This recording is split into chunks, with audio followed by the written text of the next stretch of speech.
জিনিস কুয়াশ ফল বলে, এর ঘন্ট করব। এটা দিয়ে কুড়িয়ে নেব, কেটে নিয়েছি, এই যে কেটে নিয়েছি, কুড়িয়ে নেবো। এবার খোসা ছাড়িয়ে কেটে নিতে হবে, তারপর ঘন্ট করব।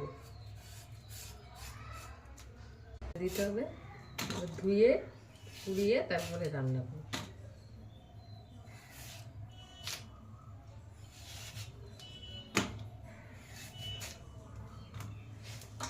চিপে চিপে দিয়ে দেবো। তেল দিলাম, শুকনো লঙ্কা দিলাম, ফোড়নে ফোড়ন দিলাম, দুটো তেজপাতা দিলাম, দিয়ে দিলাম করে দিয়ে দেবো। এই যে জিরাটা ভেজে রেখেছি দিলাম,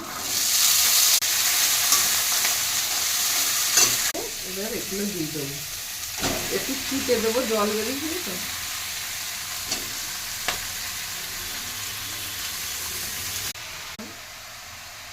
হলুদ দিলাম, দিলাম ভালো করে কষাতি কষাতি হয়ে যাবে, জল বেরোবে আরো। বেরিয়ে সিদ্ধ হয়ে গেছে, পুরো কষা কষা হয়ে গেছে পুরো। আর একটু চালের গুঁড়ো দিয়ে দিলাম।